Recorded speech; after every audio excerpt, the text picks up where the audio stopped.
All right, Beyond the Gates fans, episode 61. Slightly better than episode 60. So I'll give it a 7 out of 10. I ain't gonna hold you. One of the reasons I'm deducting a couple of points is the Derek and Ashley subplot. And no, this isn't hate towards the characters, but long story short, they're at the diner during this episode. And they are apparently back on, they're on better terms than they were last week. But here's my issue with this. It's the fact that they've agreed not to live together. Like, they'll still do what they do. They're in a relationship.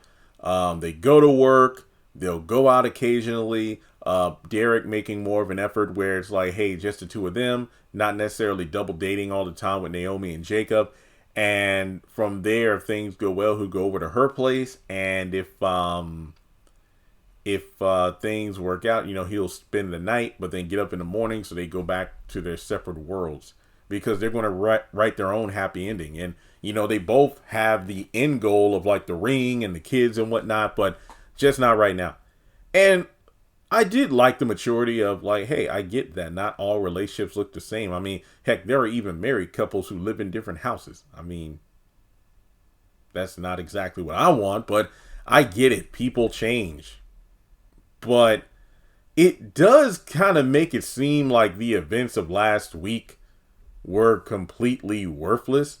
Now, I'm not as upset about this conclusion to their storyline like I was with, because if you remember, I was super pissed off when Naomi opted to drop the case for the 3 women against her father and let another attorney handle it.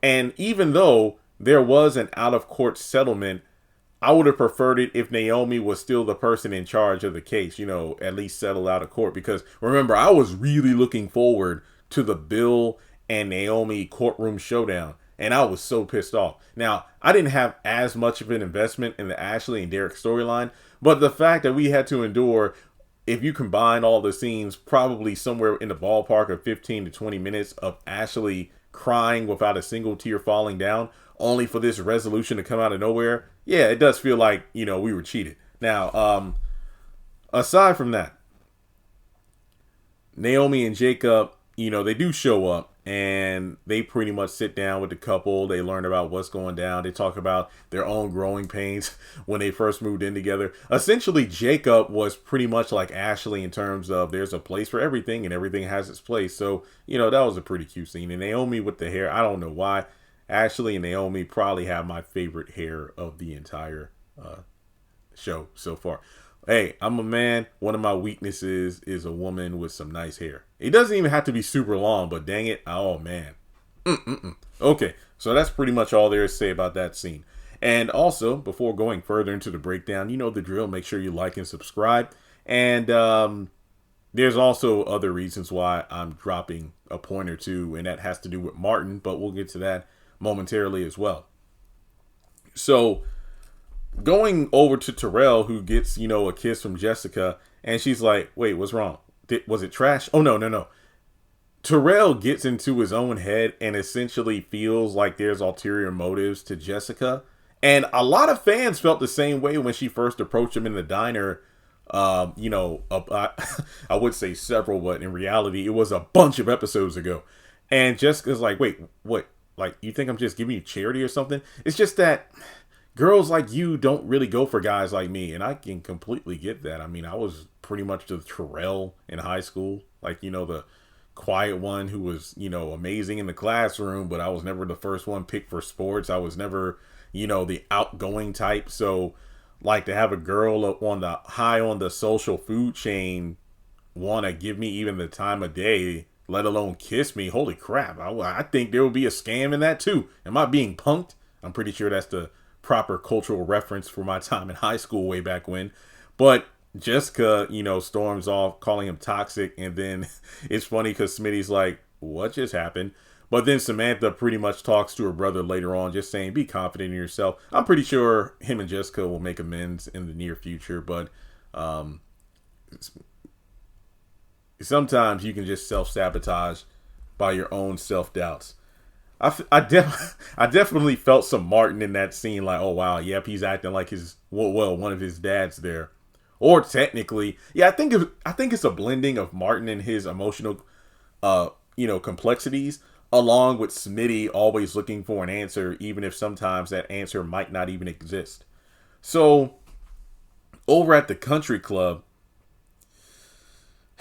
Chelsea is having a exchange of words with Haley, but Haley kind of, doesn't back down, stating that, it's completely, normal for kids to want their parents to get back together.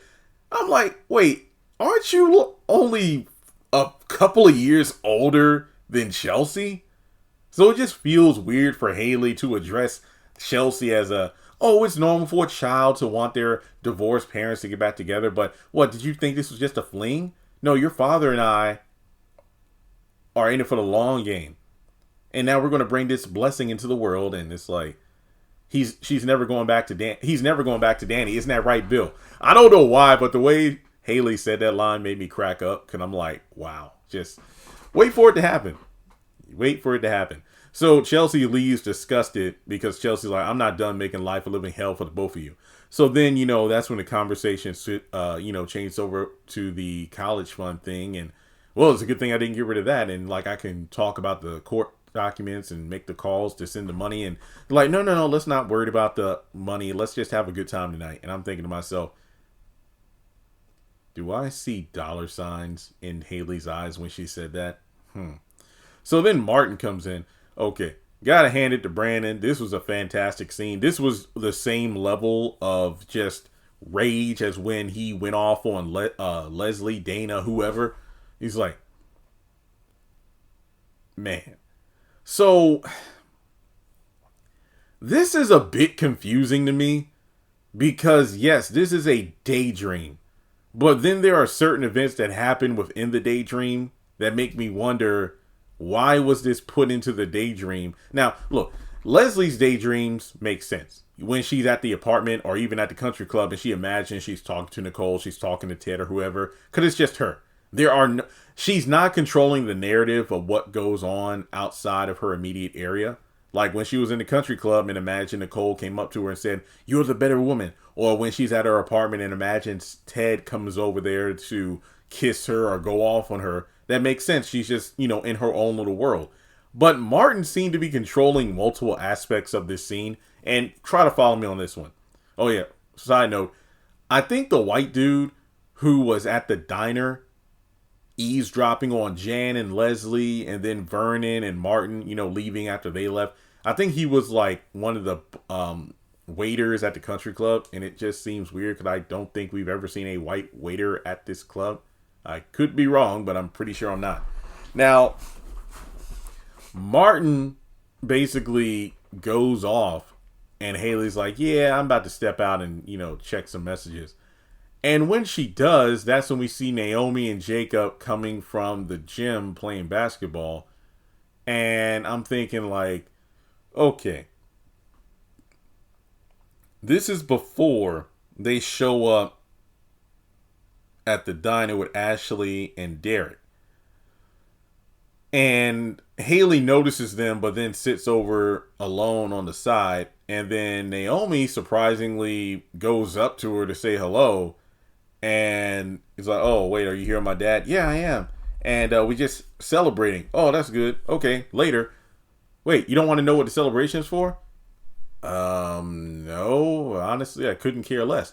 Oh, come on, Naomi. We used to be able to talk about everything. And then Jacob rightfully steps up like, come on, you can't be serious. Like, you don't expect everything to be cool after what you did. I thought time heals all wounds. I'm thinking,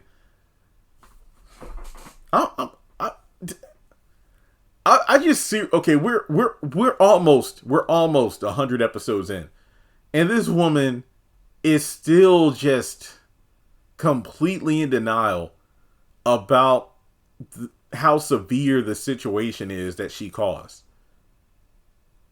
I mean, seriously, who in their right mind would ever expect their former best friend to just take them back with open arms after they played a role in the breakdown of their parents' marriage and you marry their father. Like, in what world would you ever think that makes sense? But Naomi just basically says, like, hey, you know what? You do you. I ain't got time for this. And then her and Jacob leave. But then that gets back to my point, because Martin's whole thing is he just goes in on Bill about how he's selfish and whatnot. He's doing this in front of a crowded country club. And Bill is trying to keep his cool. But then Martin, oh, yeah, so I made one mistake on that night. And then, he goes in on Haley about, the child turning out to be a bastard like his, its father. And then that's when Bill gets up and tries to, manhandle him. And then Martin wakes up, if you will, and goes, oh, well, congratulations, Haley. And then he just ups and leaves. And strangely enough, that white butler looks at his phone and then bolts out directly after Martin. So this is what confuses me. So Haley never left the table. So in Martin's mind, Haley went out and had a side conversation with Naomi and Jacob, while at the same time he was talking to Bill. What? I'm confused. Yeah, I know I'm just overanalyzing it, but I hope you follow me.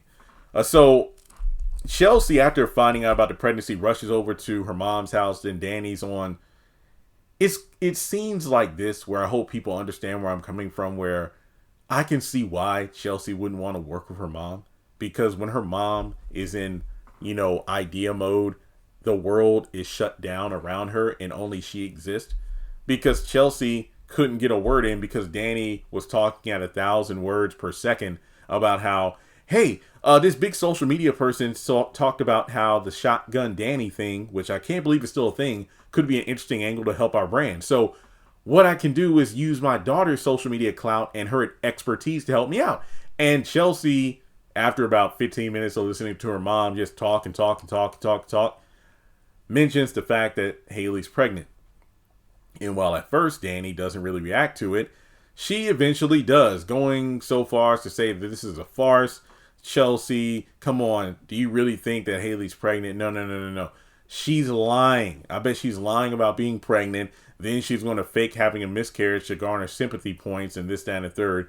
And I noticed something, and I'm like, oh no, Danny's about to do the most. I noticed that she was drinking. And I'm like, oh, snap. And I love how Chelsea was like, Mom, here you go. You're doing too much. But then Danny is like, oh, little one, don't worry. He's like, I don't think you're experienced or old enough to really realize what's going on here.